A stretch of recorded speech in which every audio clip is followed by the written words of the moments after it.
आजच्या व्हिडिओमध्ये आपण अष्टमीला काय सेवा करायची आहे, काय उपाय करायचे ते बघणार आहोत. सगळ्यात आधी मी तुम्हाला सांगेल की 2 नैवेद्य महत्त्वाचे कोणते आहेत, की आपले 9 दिवसाचे उपवास त्यानंतर 9 दिवसांची पूजा सफल होईल, ते नैवेद्य आपल्याला अर्पण करायचे आहेत. त्याचबरोबर कोणतं फळ आहे, की जे आपल्याला देवीला अर्पण करून ते कापायचं आहे, त्याचा काय उपाय आहे. त्याचबरोबर देवीच्या अत्यंत आवडीची लवंगाची सेवा. लवंग सेवा ही लक्ष्मी प्राप्तीसाठी सुद्धा आहे आणि सेवा म्हणून पण आपण करणार आहोत.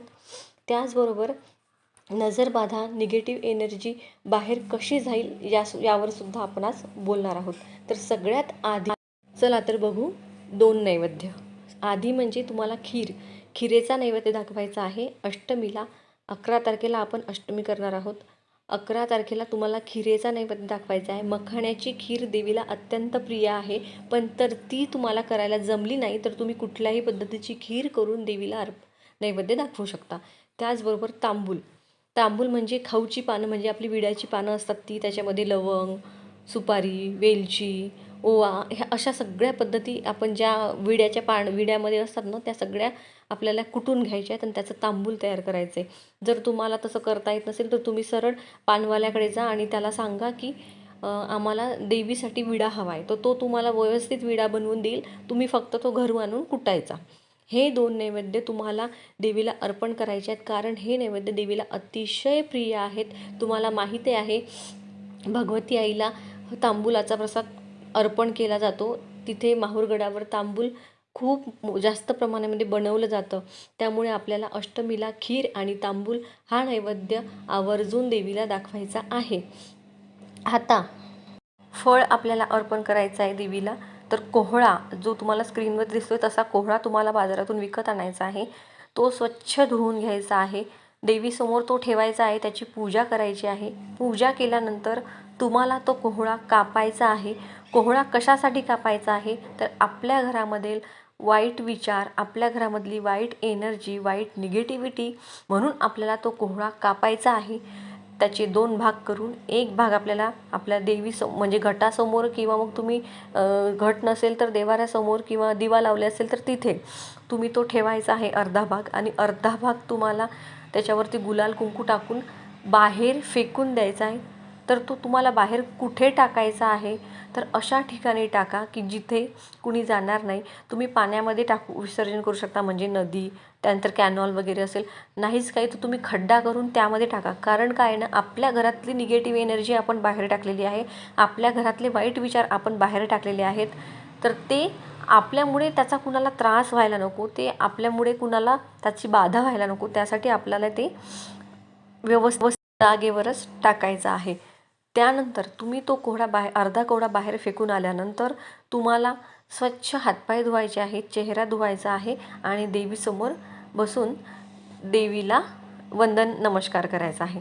आता दुसरा जो कोहळाचा भाग तुम्ही देवीसमोर ठेवला होता तो तुम्हाला दुसऱ्या दिवशी सकाळी टाकायचा आहे.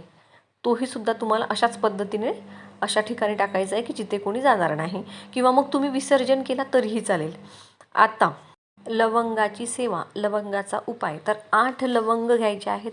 लक्षात ठेवा, लवंगाचं फूल व्यवस्थित असलं पाहिजे, तुटलेल्या फुटलेल्या लवंगा घेऊ नका. 8 लवंगाचा जो उपाय आहे तो लक्ष्मी प्राप्तीसाठी करायचा आहे.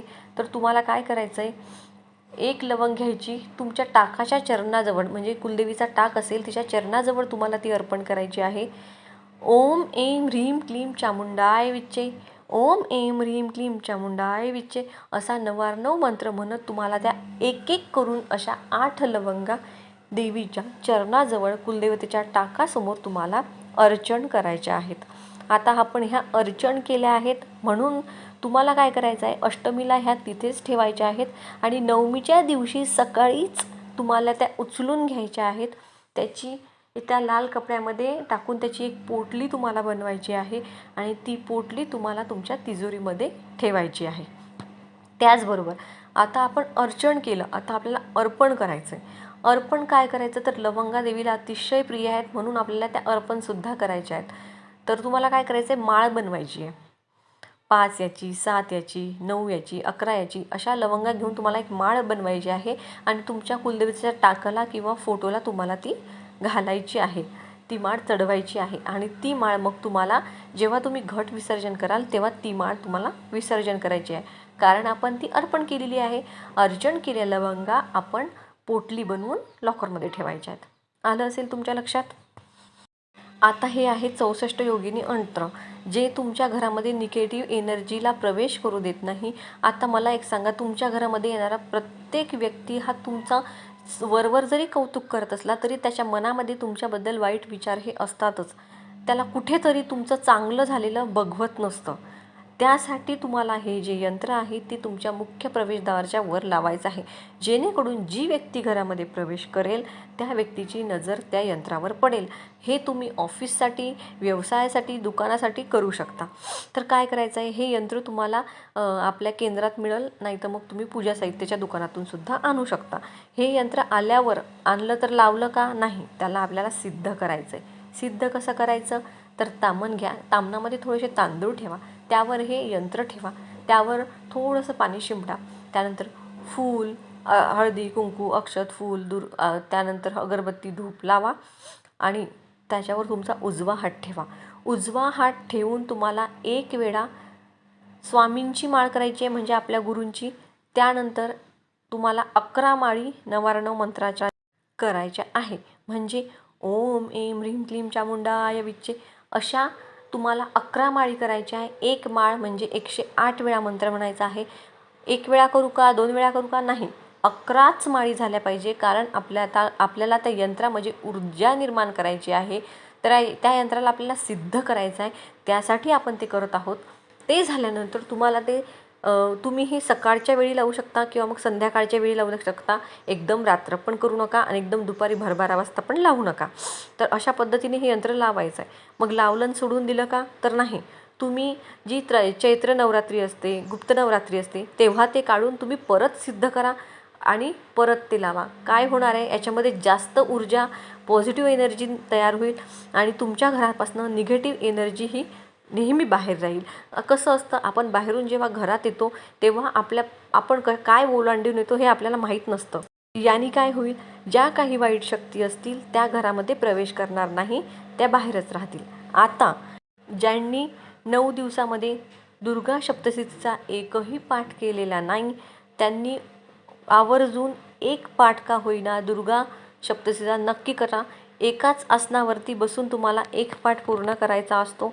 तर अष्टमी आहे, खूप चांगली तिथी आहे, तुम्ही या दिवशी दुर्गा सप्तशतीचा पाठ नक्की करा. त्याचबरोबर तुम्हाला कन्यापूजनही करायचं आहे. कन्यापूजन कसं करायचं हे मी सांगितलेलं आहे. कन्यापूजन करायचं आहे. त्याचबरोबर तुमचा जो काही कुळाचार असेल, देवीची ओटी भरणं म्हणा, जे काही तुम्ही करत असाल, कडकण्या वगैरे, ते सगळं तुम्हाला उद्या करायचं आहे. ज्या काही सेवा, उपाय सांगितले, ज्यांच्याकडे घट बसतो त्यांनी सुद्धा करायचं आहे आणि ज्यांच्याकडे घट बसत नाही त्यांनी सुद्धा करायचं आहे. तुम्ही दिवा जरी लावला असेल तरी तुम्हाला ह्या सगळ्या सेवा, उपाय करता येतील. तुमच्या देवाजवळ बसून, तुम्ही जिथे दिवा लावलाय तिथे बसून, कलश स्थापन केला असेल तिथे बसून तुम्हाला ह्या सगळ्या सेवा आवडीने आणि श्रद्धेने करायच्या आहेत.